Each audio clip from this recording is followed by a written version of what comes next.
So I'll continue with the vampire movies, Dark Days.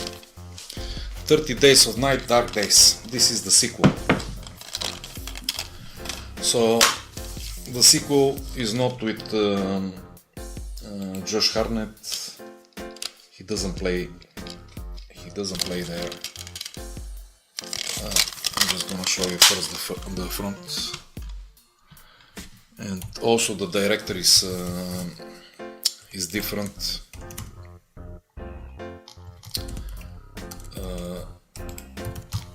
It's again the thing. What they did is that they kind of picked up from the end of the previous one.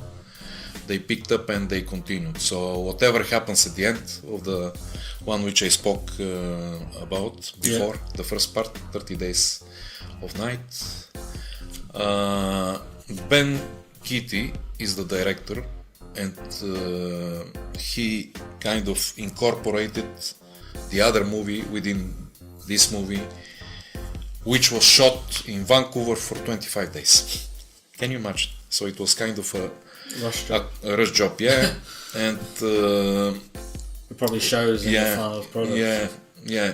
The rating is not very high. It's 4.3 in IMDb. The movie is 1 hour 32 minutes, and the synopsis, I'll just read what is on IMDb. Let me just see. Yeah. So, after surviving the incident in Barrow, Alaska, Stella, it's kind of revealing what happened actually, and I'm not gonna talk about the synopsis because it reveals the previous movie, which I don't want to talk about because some people might. It spoils the movie. This synopsis. That's why I didn't put it in my notes. So I'll talk about the bullet points I wrote. So the movie, when the director, because I watched also the documentary of the director, he was saying that it was raining all the time, so they didn't use these machines. Also, they didn't have for the rain. They didn't have this budget to use the machine for the rain. So, and also they didn't want rain. So it was kind of, it was raining all the time, and he wasn't happy about it. They did not shoot like a lot of day scenes, but there is, in the beginning, the movie starts very nice, like very cinematic, like incorporating this part from the other one, and at one point in the very beginning there is this day scene, like very, very light scene, which kind of came weird to me, I was expecting some darker thing, some kind of environment which will prepare me to feel that the vampires are coming, and not this strong light scenes of the day and the town, and it was my opinion is that it wasn't supposed to be this way, but that's my opinion. So something very interesting, which I was kind of wowed that the people they agreed to this, but he asked Lilith to drink her own blood in this movie, and he also asked the others, do they mind, and they said we don't mind, we're not gonna feel like bad because from the blood some people might get sick or something. This was kind of strange, but sometimes maybe they try to push the actors so as to come into character a bit more. Excessive, he used real bodies, the director. Everything is real inside, in the movie. Like besides the guy which there is one puppet which something happens, but I'm not gonna say what happens to the puppet. One of the characters actually was replaced with a puppet. See, do you know what that reminds me of? That just makes me think that the director thinks he's like Francis Ford Coppola or something. Do you know what I mean? He doesn't realise he's making a direct-to-video sequel to 30 Days of Night, and he gets really into, let's have real bodies, let someone drink their own blood. Mate, it's a fucking vampire movie. When you get no method for it, do you know what I mean? Yeah. It's not you don't have to get that into it. Yeah. Next, you're going to start going to a dentist and getting your fucking teeth filed down. Yeah. Do you know what I mean? It was kind of, he has his own reasons. I was listening to the interview and the way he was talking, because the commentary on top of the movie I watched also, and the way he was talking, it was convincing. If I didn't watch the movie and I heard him what he was talking, I was going to be kind of interesting what will happen. But I watched the commentary after watching the movie, Yeah. The normal way, you know what I mean. So I understand him in a way, but this is why maybe the movie didn't get such a high rating. Yeah. Also, Lilith, he was explaining that when Lilith, which is the queen of the vampires there, when she comes out of the bath, it's not the same actress which is performing, it's a double, So. Well, because she didn't want to show her ass or something. Yeah, actually, yeah. Yeah.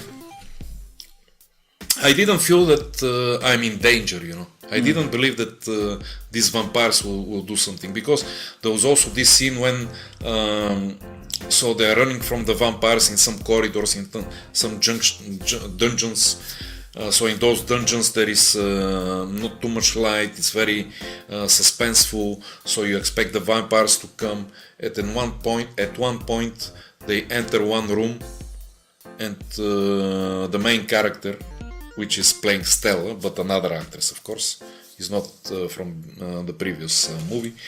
She just closes the door and locks this locker, kind of not so stable locker, and they're fine, and they're starting to continue.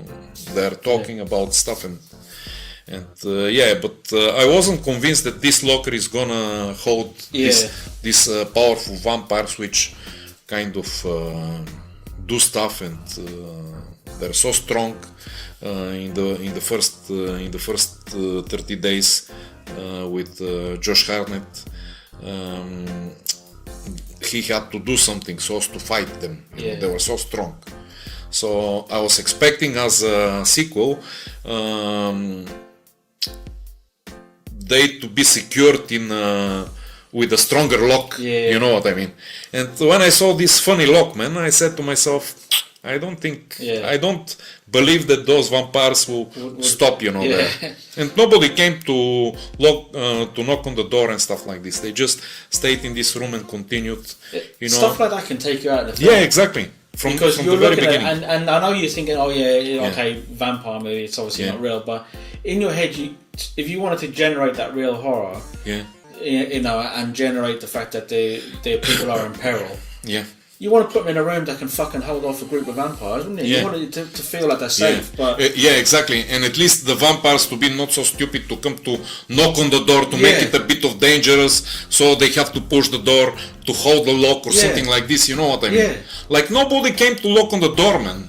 What the fuck? I said, what's going on? Did they get lost somewhere in the corridors, in the dungeons? And the thing with these vampires as well is, and from the first movie as well, is they can smell your blood. They don't need to see where you've gone. They don't need to say, he's gone into a room where did he go? Where did he go? They smell you, mate. They can smell you through the door. And I think when they didn't think about this. But and it's like you're not interested enough to put that in the movie. Why should I be interested in what you've presented in front of me? The movies you respond to are the ones that the director has made and he's put his fucking heart and soul into it. Do you know what I mean? Yeah, exactly.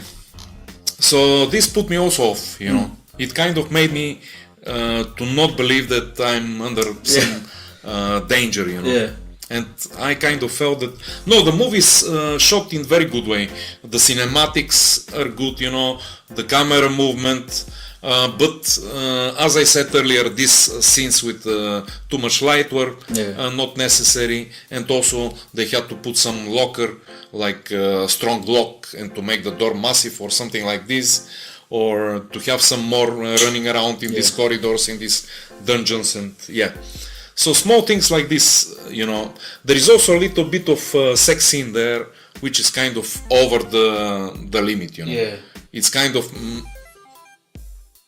at least for me, it was a bit. It made me uncomfortable, you know, because they're under danger.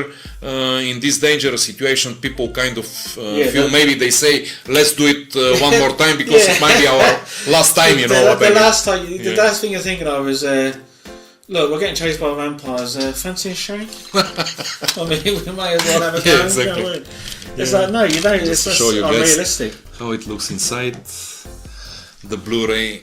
Yeah. I don't know. You know, I think the rating is correct, you know. I think the rating is correct. 4.3. Yeah, deserved. It's that's just a beer. Beer without pizza movie. Yeah. Just you don't a beer get movie. the pizza, you only get beer. Yeah. And a lot of beer. You need a lot of beer here. Yeah, to forget you fucking watched it. Yeah. No, it was okay. I kind of killed 1 hour and a half. And some brain cells. Yeah. Probably, yes. Yeah. But, the first one was better. Yeah. This is the problem when you do a sequel, that you can jump into problems. It's a hard act to follow, isn't it? Yeah, it's like, exactly. I know exactly what you mean. But that's how it is. Horror thriller, 30 Days of Night, Dark Days. Right. From me.